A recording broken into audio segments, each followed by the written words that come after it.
Nano urea तरल के जागरूकता अभियान के तहत गोरीवाला पैक्स के रताखेड़ा सेल पॉइंट पर एक किसान सभा का आयोजन किया गया, जिसमें लगभग 110 किसानों ने हिस्सा लिया। कार्यक्रम की अध्यक्षता डॉक्टर पुष्पेंद्र वर्मा, राज्य विपणन प्रबंधक इफको हरियाणा ने की।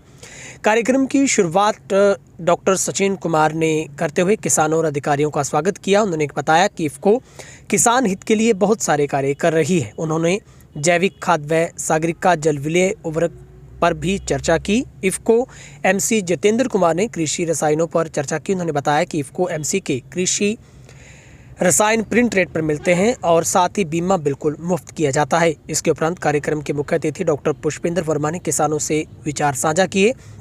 मुख्य बिंदु इफको नैनो यूरिया तरल रहा, जिसके फायदे किसान साथियों के साथ साझा किए गए। कार्यक्रम में बताया गया कि नैनो यूरिया तरल परंपरागत यूरिया से क्यों बेहतर है और इसका इस्तेमाल क्यों करना चाहिए, जिसमें ये बताया गया कि परंपरागत यूरिया जिसकी कीमत 266 रुपये है, जो कि किसान अदा करता है, उसके अलावा उस पर बहुत भारी रकम सब्सिडी की होती है, लेकिन नैनो यूरिया तरल पर बिना किसी अनुदान के ये परंपरागत यूरिया से 10% सस्ता है और जिसकी कीमत 240 रुपये है और इसके भंडारण में ले जाने में सुविधाजनक है और भूमि व प्रदूषण जल प्रदूषण से भी बचाती है। नैनो यूरिया तरल का मुख्य प्रभाव पत्तों पर छिड़काव के माध्यम से ही होता है और इसकी जो मात्रा है वो 4 ml प्रति लीटर पानी में घोलकर स्प्रे करने की सलाह दी जाती है। कार्यक्रम के आखिर में रणजीत सिंह सामखेड़ा ने आए हुए सभी किसानों अधिकारियों का धन्यवाद किया और कार्यक्रम को सफल बनाने के लिए राजेश कुमार पैक्स प्रबंधक व पालाराम गोरीवाला पैक्स के स्टाफ का योगदान रहा। इसके साथ ही डॉक्टर पुष्पेंद्र वर्मा की ओर से किसानों को भरोसा दिलाया गया कि जिस तरीके से नैनो यूरिया आई है उसी तरीके से जल्द ही डीएपी भी तरल रूप में किसानों को उपलब्ध करवाई जाएगी। और व्यापारी लोग इसका बिजनेस करते थे। सर माइक नजदीक नहीं, तो उस समय महसूस किया गया कि भाई किसानों को सही खाद नहीं मिलता, सही रेट पे नहीं मिलता, समय पर नहीं मिलता और हमने भी कई सारी चीज इसके साथ लगा देते थे और हमने से भी मुनाफा लिया जाता। तो ये महसूस किया गया कि एक संस्था ऐसी बनाई जाए जो किसानों के लिए उर्वरकों का उत्पादन करे। तो उसी को ध्यान में रखकर जो बहुत सारी सहकारी समिति थी, लगभग 40,000 सहकारी समिति मिलकर उन्होंने एक संस्था का निर्माण किया, वो इफको। आज इफको जो है एक अंतरराष्ट्रीय स्तर की संस्था है जिसका वर्ल्ड में पहला नंबर है। अभी एक रिपोर्ट भी आई थी, आपने पढ़ा होगा कि इफको नंबर 1 सहकारी संस्था है। 40,000 इसकी सहकारी समिति मेंबर है और एक तरह से किसान मेंबर है। कई करोड़ किसान जुड़े हैं, क्योंकि किसान जो है सहकारी समिति के मेंबर हैं। सहकारी समितियां जो विलेज लेवल पे है वो इफको की मेंबर है। तो ये किसानों की संस्था पूरी। और इसकी विशेषता ये भी कि जो इसका प्रबंधन है वो भी किसानों के हाथों में। हर समिति से डेलीगेट चुनते जाते हैं, वो फिर डेलीगेट का चुनाव करते हैं, डायरेक्टर का चुनाव करते हैं, फिर चेयरमैन। आपका तो सौभाग्य है, आपके जिले से भी डायरेक्टर हैं चौधरी प्रहलाद सिंह जी, वो डायरेक्टर हैं। और आपके पड़ोसी जो अभी हमारे नकई साहब जो चेयरमैन थे, जो अभी स्वर्गवास हुआ है, तो दोनों लोग आपके यहाँ से थे, दोनों ही किसान हैं। और जो कंज्यूमर है, कंज्यूमर भी किसान है। मैं डेलीगेट रहा हूँ। आप डेलीगेट रहे, बहुत अच्छी बात है। अभी भी है? अभी नहीं। अच्छा, 2009 तक रहा हूँ। 2009 तक रहे। देखो आपको तो पूरी जानकारी है। और जो हम लोग भी ज्यादातर किसान परिवारों से जुड़े, परिवारों से ही हैं। हमारे घर में भी खेती होती है, तो हम लोग समझते हैं कि किसानों को क्या क्या दिक्कत है। और इफको का प्रयास ये होता है कि भाई आपको सही रेट पे अच्छे गुणवत्ता युक्त उर्वरक उपलब्ध कराए जाए और समय पर मिलते रहे, पर्याप्त मात्रा में मिलते रहे। ये उद्देश्य इफको का है। और हम केवल उतने रेट रखते हैं जितने जरूरी है। मार्जिन भी हमारा फिक्स है। ऐसा नहीं कि हम कुछ का कुछ मार्जिन ले लेते सीधा। हम केवल उतना ही मार्जिन रखते हैं कि जितने में हमारी संस्था चलती रहे। अगर आज हम भी मुनाफा कमाते हैं तो हम भी बिल्कुल टाटा बिरला की तरह मुनाफा कमा देते हैं। 50,000 करोड़ का टर्नओवर है, लेकिन मुनाफा हमारा उतना ही रहता है 500-400 करोड़ का, जो आप लोगों के वेलफेयर के लिए हम खर्च कर देते हैं। बहुत सारे कार्यक्रम है, ये कार्यक्रम भी उसी का हिस्सा है। तो किसान भाइयों, पहले हम यूरिया, डीएपी और एनपीके बनाते, लेकिन समय के साथ साथ बहुत सारे परिवर्तन हुए। अभी पिछले 4-5 साल से लोगों की मांग आई किसानों की, खाद तो आप अच्छा दे रहे हैं हमें, लेकिन हमें जो कृषि रसायन है इसमें बहुत बड़ा धोखा होता है किसान के साथ। सभी जगह धोखा होता है, क्योंकि जो कृषि रसायन है उनकी कोई रेट फिक्स नहीं है, आप देखते होंगे, और हर आदमी के लिए अलग अलग रेट है बाजार में। बड़ा आदमी गया तो कोई सस्ता दे देंगे, कोई उधार वाला गया तो उसको तो बिल्कुल जेब ही काट लेंगे उसकी, ऐसे रेट बता देंगे।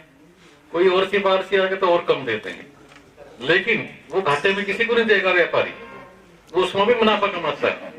एक छोटी सी दुकान में बैठा है आदमी, जिसपे 100 किलो जमीन है, उससे ज्यादा कमा लेता है। अगर ईमानदारी से कमाएगा तो नहीं कमा पाएगा।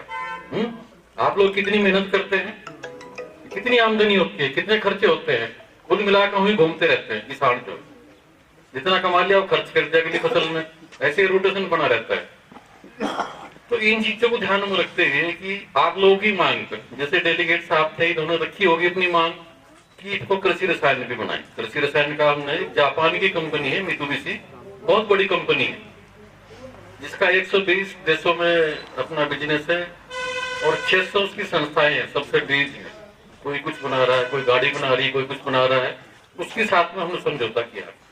क्योंकि जापान जो है ऐसा देश है जिसकी गुणवत्ता और क्वालिटी के बारे में कोई संदेह नहीं किया जा सकता।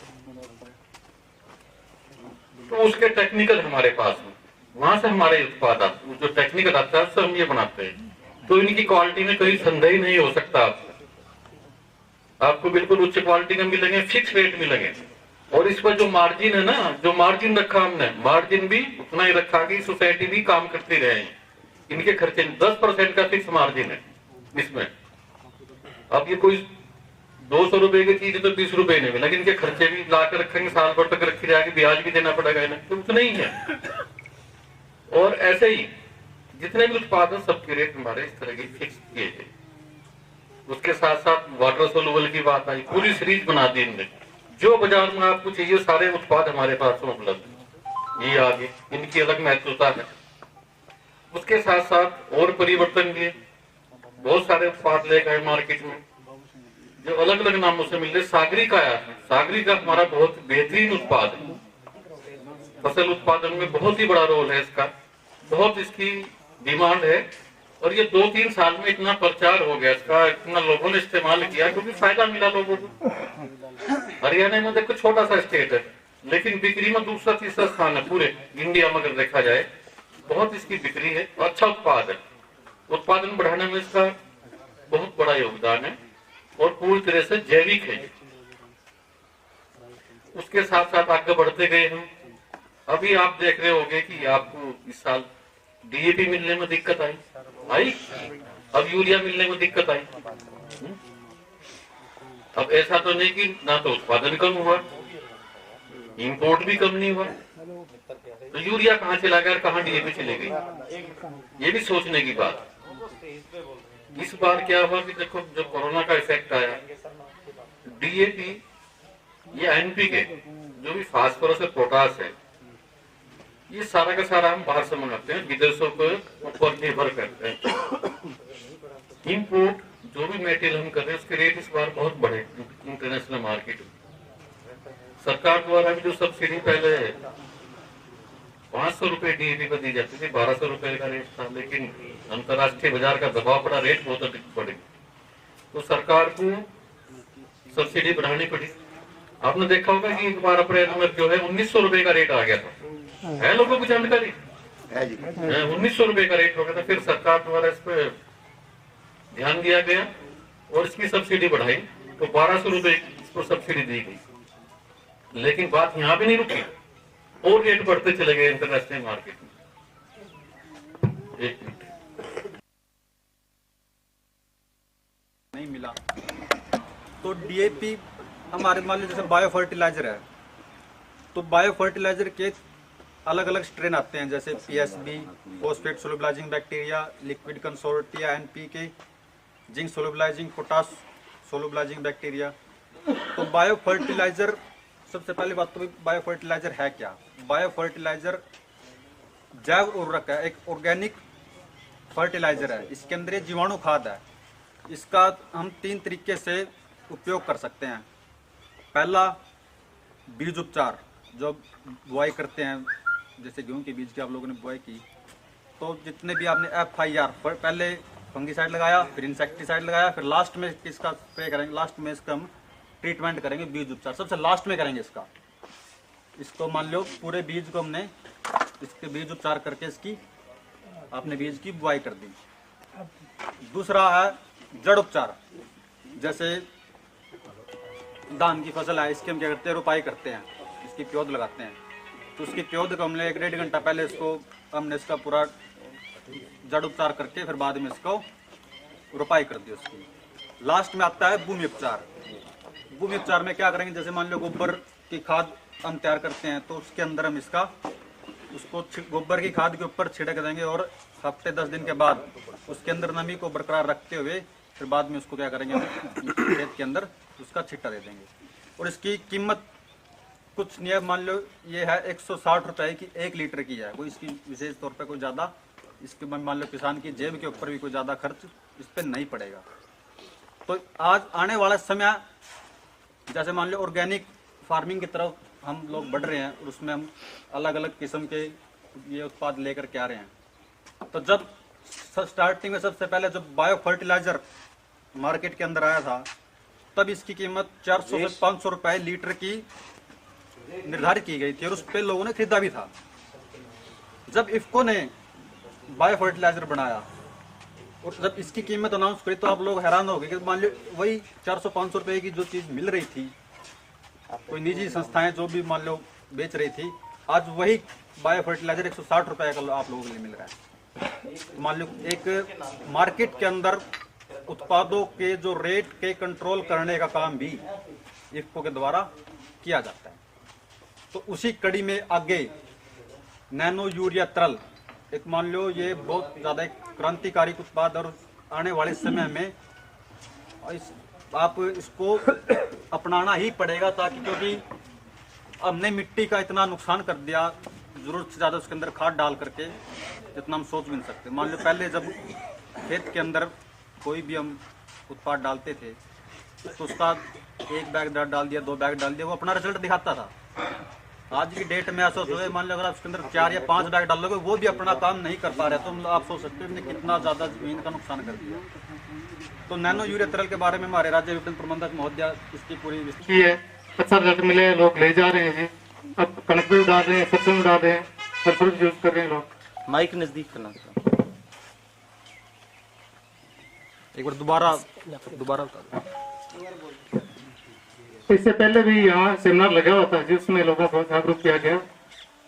उस दौरान लोगों ने नैनो यूरिया का इस्तेमाल किया है। लोग जब पकाव पे फसल आई तो नैनो यूरिया का इस्तेमाल करने से फ्लावरिंग पौधे का जो टिंडे का आकार बढ़ने में अच्छा मिला। अब जो स्प्रे की है वो भी लोगों ने बाजार जाने के बजाय इसको से खरीदनी होती समझी है, सबका रिजल्ट अच्छा मिला। मैं धन्यवाद करता हूँ इसको। कोई और जिसने नैनो यूरिया की हो? ये यूरिया यूज किया नैनो, फ्लावरिंग अच्छी हुई और पौधा भी अच्छा रहा। पुष्पेंद्र कुमार वर्मा जी पहुंचे हैं, उन्होंने स्पेशली गोरीवाला पैक्स का रत्ताखेड़ा गांव चुना और आज आपके बीच में आए और बहुत सारी जानकारी दी। और आपके गांव का भी सौभाग्य है, हमारा भी सौभाग्य है। मुझे 6 साल हो गए इफ्को एमसी में और पहली बार फार्मर मीटिंग में एक गांव के लेवल पे हमारे स्टेट लेवल के अधिकारी आए हैं। उनका यहाँ पर पहुंचने पर बहुत बहुत धन्यवाद और पैक्स के स्टाफ का बहुत बहुत धन्यवाद। इफ्को एमसी से श्री जितेंद्र जी, उनका भी बहुत धन्यवाद। राकेश अमिता जी, उनका भी बहुत धन्यवाद। कमेटी मेंबर और हमारे कर्ता धर्ता श्री सचिन कुमार जी शर्मा जी, उन्होंने बहुत मेहनत की, उनका भी बहुत धन्यवाद। पूरे स्टाफ का, ग्रामवासियों का बहुत ही धन्यवाद और पत्रकार साथियों का, स्पेशली तेज हरियाणा चैनल और गोरीवाला न्यूज, उनका बहुत बहुत धन्यवाद। उन्होंने आकर कवरेज की है। आप इस प्रोग्राम को उनके यूट्यूब गोरीवाला न्यूज और तेज हरियाणा चैनल को सब्सक्राइब कर लेना और उस पे आप देख सकते हैं। आप सबका तहे दिल से शुक्रिया। और ये सारे उत्पाद आपकी सोसाइटी में हर समय, चाहे कोई टॉपिक एलग्रिप है, चाहे सागरिका है, चाहे नैनो यूरिया है, सब आपके हर समय उपलब्ध हैं। आपको जब जरूरत हो तो पैक्स से ले सकते हो। बहुत आज का जो कार्यक्रम हमने रखा, इसका मुख्य उद्देश्य यही था कि किसानों को जो इफ्को के नए नए उत्पाद आ रहे हैं उनके बारे में जानकारी दी जाए। और हम नैनो यूरिया के लिए नैनो उत्पाद लेकर आए हैं जो यूरिया का विकल्प है। इस समय अगर देखें तो यूरिया की भारी मांग आ रही है, लेकिन नैनो यूरिया हमारा बहुत ही अच्छा उत्पाद है। एक बोरा यूरिया के बराबर हमारा एक 500 ml जो नैनो यूरिया की बोतल है उतनी नाइट्रोजन देता है वो।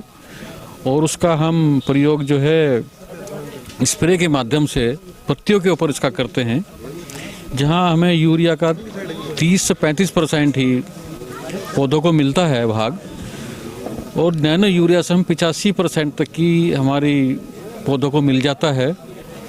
और इसका कोई पर्यावरण पर भी बहुत ही अच्छा प्रभाव रहता है, कोई प्रदूषण दूषित नहीं करता है और पैदावार में भी इससे काफ़ी वृद्धि हुई है, ऐसा किसानों ने बताया है। उसके साथ साथ लागत भी इसकी यूरिया के मुकाबले 10% कम है। 240 रुपये की एक बोतल है 500 ml की।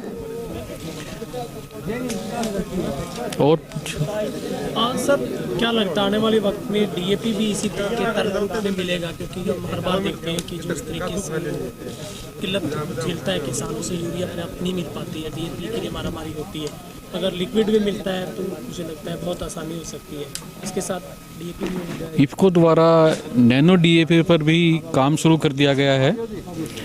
इस पिछले खरीफ में हरियाणा राज्य के अंदर 200 किसानों के यहाँ हमने ट्रायल लगाए गए और जिनके बहुत अच्छे उत्साहवर्धक परिणाम मिले हैं। और हमने देखा कि जो डीएपी के स्थान पर नैनो डीएपी का इस्तेमाल किया है, पैदावार उनकी डीएपी की सामान्य डीएपी के मुकाबले उसमें लगभग 7-8% की वृद्धि भी हुई है। और इससे किसान को इतना बड़ा फ़ायदा होगा कि जो एक बोरा लगभग 1200 रुपये का बोरा है और सरकार द्वारा 1650 रुपये का अनुदान दिया जा रहा है, उसकी लागत भी घटेगी और उसकी पैदावार भी बढ़ेगी। साथ साथ हमारा जो वातावरण है, पर्यावरण में भी सुधार होगा इसका। ठीक है वर्मा जी, एक संदेश आप किसान के लिए क्या देंगे? क्योंकि किसान को कुछ एक सिस्टम में ये लगता है कि इसकी तुलना अगर एक कट्टे से करें तो उसको लगता है कि उस जैसा मज़ा नहीं आ रहा कि जितना हम यूरिया का छिड़काव करते हैं, तरल उसके कंपेयर में कमज़ोर है। आपको लगता है कोई ऐसा अंतर आपको नज़र आया है, या किसान को उसी के ऊपर भरोसा करना चाहिए कि तरल भी उसके बराबर का ही है? अभी हमारे द्वारा राज्य के अंदर लगभग 200 किसानों के यहाँ के ट्रायल किए गए हैं नैनो यूरिया के। हरियाणा कृषि विश्वविद्यालय के अंदर ट्रायल किया गया है। कृषि विज्ञान केंद्र है यहाँ पर 18, उनके अंदर इसके ट्रायल किए गए हैं। और जितने भी ट्रायल लगे हैं तो सभी जगह इसके सामान्य यूरिया के मुकाबले नैनो यूरिया के प्रयोग करने से पैदावार में भी 7-8% की वृद्धि हुई है। उनकी गुणवत्ता में भी सुधार हुआ है, पर्यावरण हितैषी है, उनकी लागत भी कम हुई है। ख़ास तौर से जो हमारा ट्रांसपोर्टेशन है, भंडारण है, उसकी लागत में भी कमी आई है। और किसानों द्वारा जिसने भी इसका इस्तेमाल किया है, सभी के द्वारा यह बताया गया कि इसके बहुत ही अच्छे परिणाम मिले हैं। पैदावार में वृद्धि के साथ साथ गुणवत्ता में वृद्धि हुई है।